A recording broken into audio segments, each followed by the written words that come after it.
Hello, my beautiful. I hope you are doing well. We all have a great deal of questions when it comes to Jay Slater, who was found yesterday morning, or so we think. There are locals that are coming out saying they knew Saturday, like not Sunday or Monday, but Saturday, and that the UK and America are finding out a completely different story. Let's take a listen to this. Okay, so I'll try and make this to the point as quick as possible. I am not a content creator of any kind. I am not a budding detective from an armchair. I don't have a crime channel on YouTube, none of that stuff. What I am is a Tenerife local. I'm an expat from the UK. Now, I work for a pretty well-known water sports company. We do excursions, hire jet skis, all that kind of stuff. We're easy to find. We work a lot with the Coast Guard here. They kind of keep us legal. They're good people to know. Tell us what we can and can't do, and they're very reliable, very knowledgeable. On Saturday, just gone, we are talking to Coast Guard, a member of the Coast Guard supervision team for Tenerife. So like the Canary Islands have their own Coast Guard supervision teams, the Balearic Islands and so on. And we are told on Saturday that allegedly an anonymous tip-off had been received in relation to the ongoing search for the missing persons case, which is obviously Jay Slater. I don't know what... An anonymous tip-off. So, who found him, and why aren't we, why isn't it news of who found him? What is such a secret of who found him? And there's other information of the day he was found, which I thought it sort of runs in line why they found the body so quick. But I'll let this guy continue so we can tell you. Okay, so the narrator that's sharing the local video said that he feels that the body was found rather quick. Out of all due respect for his opinion, I agree to disagree. To me, 29 days didn't feel quick at all. But this other gentleman, this local, he's got a business that he's working for that does sports equipment, water-based, on Tenerife. And he works with a Coast Guard. I think that he said the Canary Islands had their own.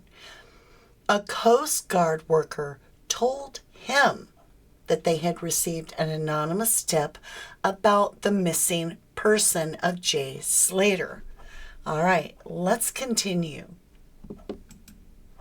He's to say himself. Form this was, whether it was a shady phone call or a letter or an email, I have no idea what format it was received in by whoever it was received by. Now, what I do know on top of this is on Sunday, when the Euros final is on, bars, clubs, restaurants here are kicking. And I'm not just talking with locals, there's tourists, there's German tourists, UK tourists, everybody's here. And everywhere's really busy. Now, everybody that I seem to bump into or hear the conversations on Sunday were talk of the town is they found remains in relation to this case. I don't think any more of this because I've already heard someone on Saturday, a pretty decent source from the Coast Guard. This was Saturday, so why were we only told 72 hours later that there was a body found? So they were told in Spain, and in the UK we were told 72 hours later. That doesn't make sense. Because there were videos out there saying those searches were still happening, and yet this guy lives in Tenerife. So make your own mind up about that. What? So the local hears on Saturday from a Coast Guard that they had tips about where the missing person was, which is allegedly Jay Slater. And then on Sunday, they had already found the remains. What is going on? Why are they claiming for everybody else outside of Tenerife that Jay Slater wasn't found till Monday morning. And then I have a different video to show you in a few minutes after this of a completely different guy that is in the area that night before Jay Slater is allegedly found. It's dark. It's as he says, 2:30 in the morning. You wait till you see that compared to what we're hearing here. It just adds to the mystery. What the heck is going on in the Jay Slater case? Let's continue. Saying, oh, there's been a tip-off and, apparently they're going to go and search for it. So I didn't think any more of this on Sunday. Monday, I look at the UK media. I like to stay, abreast of what's going on back home. It's easier than looking at Spanish media, more relevant to me.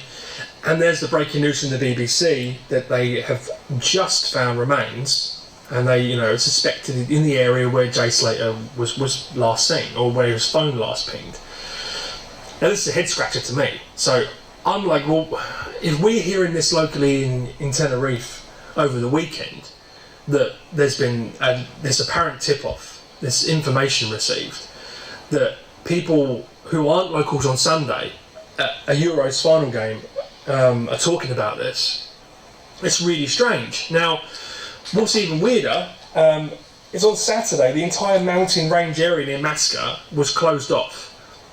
Now, I've never been to Masca. I have no reason to. It's a place you go if you're into hiking, cycling, that kind of stuff. I think the reason for that is because they found a body and they didn't want anybody spying or letting know what they found. So that is a definite red flag there. It's really big. So the area up there at Masca where the Airbnb was is completely, you can't get to it without a pass and it's on Saturday. Did they find Jay Slater on Saturday? In September, as it starts to cool off, unless you've got a reason to go there, you don't go there. But I know it was closed off, apart from to locals. So if you're familiar with this area, you'll know that you have to have passes to go to certain places on the island. Now, for what you'll see and think is a super hotel or a private golf club, it's not. Most of those places here in Tenerife are private residencies or they're apartment buildings for workers. I'm sure some are on Airbnb. But to get to those places, you need to have a pass, and it will basically be your registration of your vehicle, your residency. You keep it in your window of your car, on your moped, wherever. And they're there to obviously stop people from trespassing into places that aren't tourist traps. They're also there to make sure that people are safe. So frequently, and not just because of like this investigation into a missing person, but frequently here in Tenerife, those mountain ranges will be closed off, especially in winter. So if a storm comes, there's debris and there's all kinds of crap coming off those mountains. They don't want people just wandering around or in hire cars or going for a job, whatever it may be, in those areas when there is a potential for danger when there is adverse weather. So that's a normal thing. But that's been closed now since Saturday to anybody that's not a local. If you haven't got a pass, you're being turned around at the bottom of those mountain ranges on those roads and sent back into mainland Tenerife. Why Saturday? Why 2 days before Jay is allegedly found? Are they blocking off the area? Why are the locals being told, as well as the Coast Guard telling the locals, that a tip came in anonymously that has led them to the missing person, which is Jay Slater? And then Sunday, did they find the body Sunday? What are your thoughts? Let's keep listening. That's factual. What I also find really weird as well is that here, if you're familiar with this area or you've come out here to maybe be involved in the search that was going on, maybe a bit of dark tourism, on bulletin boards, I'm sure they've been posted on social media, I'd be amazed if they haven't been, there's maps that are being given out to just locals and to tourists and anybody that's come out to volunteer in this search, and they're grid line maps of the Masca mountain range. And that's purely so people know what areas have been searched, whether it's in official capacity, whether it was third-party volunteers, just to stop people going over the same parts of land while this search was going on. Yeah, but were they also told if they found him, maybe they've signed a waiver not to say anything if they're in the search? Because we've had so much different information for TikToks and YouTubers that's been out of there. It just makes you think, were they told not to, especially over the weekend, that something was found? It just doesn't add up to me. It really, really doesn't. And we really need to get the truth and know the truth in why we wasn't told 72 hours before we were told by British News. Later on, obviously. Additionally, in that, it was announced in the media, and again, everyone here knew that a good couple of weeks ago now, the official search from the Tenerife police had been called off.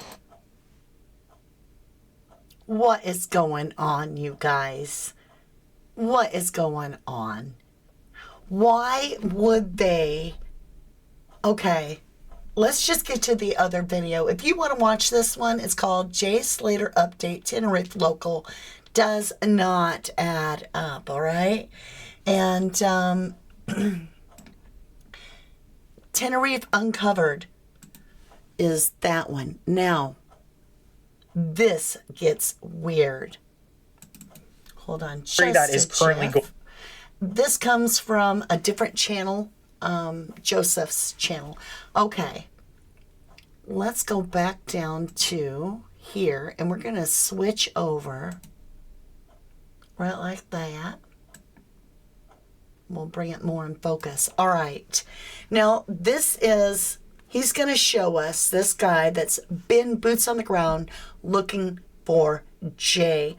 This guy has crashed. It's the middle of the night on the night before Jay Slater's body allegedly was found.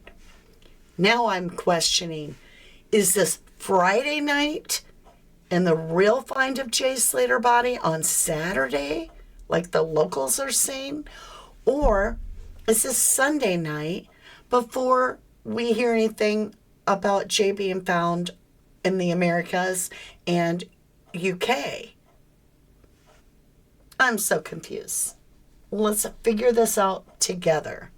Going viral, however, on TikTok is from Down the Rapids, the guy that was boots on the ground in Masca searching for Jay. His name is Paul Arnett.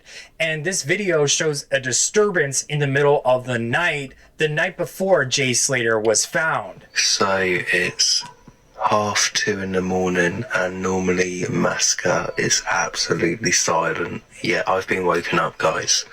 I'm not sure what's going on over there, but something has definitely disturbed the gates, which has set off all the dogs in the area. And it's just so loud, so loud.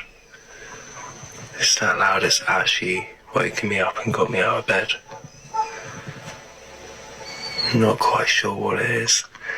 Now, I have been walking around myself at strange times, sometimes at like 1 a.m. in the morning, sometimes 2 a.m, but I try not to do it because this is what happens. It literally wakes up the entire village.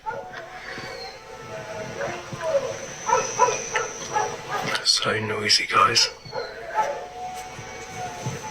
I do genuinely wonder what has set off all the animals this morning. Anyway, it's 2:30. I'll catch up with you guys in the morning. Early start tomorrow. Big love. One user... What in the world really went on? Why would Jay have even went there with those two older guys? Why didn't he want to go back there? And how did he end up on a cliff that the aunt herself of Jay said that he would have been right under their nose during their searches? The dogs didn't find him. No birds found him. Now, I don't know how you would get a body that far out in the middle of nowhere if you were moving it. And I'm not suggesting that either. But something doesn't feel right here for me. I don't know. What are your thoughts? Let me know down below. Thank you so much, and I will see you again soon.